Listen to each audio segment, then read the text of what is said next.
দেখো বন্ধুরা, আজ বানাবো পাস্তা। তাই নিয়েছি পাস্তা। এগুলো দোকানে কিনতে পাওয়া যায় এই পাস্তা। আর কিছু নিয়েছি সবজি, যেমন হচ্ছে আলু, গাজর আর হচ্ছে ক্যাপসিকাম সরু সরু করে কেটে নিতে হবে। এবার পাস্তাটাকে একটু নুন দিয়ে সিটি দিতে হবে। 3টে সিটি দেবে, তাহলেই সেদ্ধ হয়ে যাবে। এরপর কড়াই একটু তেল আর আমি একটু দিয়ে দিলাম জিরে ফোড়ন। এরপর এর মধ্যে জিরেটা একটু মানে ভাজা ভাজা হয়ে গেলে এর মধ্যে আমি সবজিগুলো একে একে দিয়ে দেবো। যেমন আলু আর গাজরটা আমি একটু প্রথমে ভেজে নেব, তারপর পরে ক্যাপসিকামটা দেবো। দেখো আমি আলু আর গাজরটা দিয়ে দিয়েছি। এগুলো এবার মানে ভেজে নেবো হালকা করে।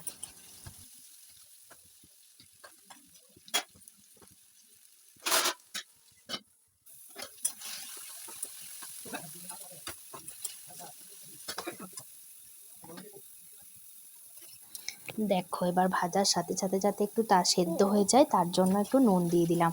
নুনটা ভালো করে মিশিয়ে নিয়ে এটা আমি ভেজে নেব। আর আমি একটু মানে এই পাস্তাতে দেওয়ার জন্য একটু পেঁয়াজ লঙ্কা কুচিয়ে রেখেছি আর একটু আদা ঘষে নিয়েছি।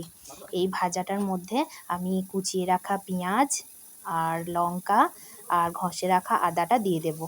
দিয়ে আলুগুলোর সাথে একসাথে ভেজে নেবো। এতে তোমরা ডিমও দিতে পারো। আমি আজকের পাস্তাটাতে ডিম দিইনি, ডিম ছাড়া পাস্তাটা করেছি।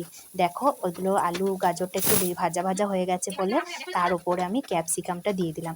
এবার সব সবজিগুলো আমি ভালো করে ঢাকা দিয়ে দিয়ে ভেজে নেব। দেখো আমার সবজিগুলো ভাজা হয়ে গেছে। আমি দেখো পাস্তাটাকে কিভাবে ধুয়ে রেখেছিলাম সেটা তোমাদেরকে দেখাতে পারিনি। ওই পাস্তাটাকে কুকার থেকে একটি ফুটো বাটিতে নিয়ে মানে তোমার একটু ঠান্ডা জলে ধুয়ে নেবে।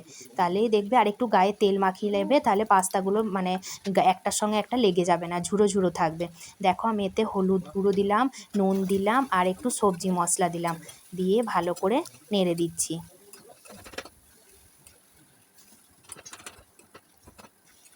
আর একটু মিট মশলা দিয়েছি। সব মশলাগুলো দিয়ে পাস্তাটার সাথে ভালো করে মানে মিশিয়ে নেবে। আর অবশ্যই যেন ঠান্ডা জলে ধোয়ার পর একটু তেল দেবে, তাহলে দেখো আমার পাস্তাগুলো যেমন ঝুরো ঝুরো রয়েছে ওরকম ঝুরো ঝুরোই থাকবে, গায়ে লেগে যাবে না। এভাবে একবার পাস্তা রান্না করে খেয়ে দেখবে, তোমাদের খুব ভালো লাগবে খেতে। আর দেখো আমি একটু ওপর থেকে হালকা সামান্য পরিমাণে একটু গরম মশলা দিয়ে দিলাম, তাহলে কি বলো তো, খেতে খুব সুন্দর লাগে। তোমরা পাস্তাতে ডিম দিতে পারো। পাস্তার একটা গল্প বলি শোনো। যখন প্রথম পাস্তা উঠেছিল না, তখন পাস্তা কিভাবে খেতে হয় আমরা জানতাম না। বাজার থেকে পাস্তা কিনে এনেছিলাম খাবো বলে, পাঁপড় ভেবে পাস্তা কিনে নিয়ে এসেছিলাম। তেলে ভেজে পাঁপড়টা ভেজেছি, দেখছি এত শক্ত পাঁপড়, খেতে কেন। তখন লেখা পড়ে দেখছি যে এটাকে সেদ্ধ করে চাউমিনের মতো পাস্তাটা রান্না করতে হয়।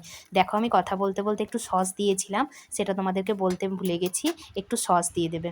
দেখো আমার পাস্তা রান্না হয়ে গেছে। কেমন হয়েছে তোমরাই বলো। ভালো লাগলে প্লিজ একটা লাইক করবে, কমেন্ট করবে। আর আমার পাশে থাকার জন্য তোমাদের সকলকে অনেক অনেক ধন্যবাদ।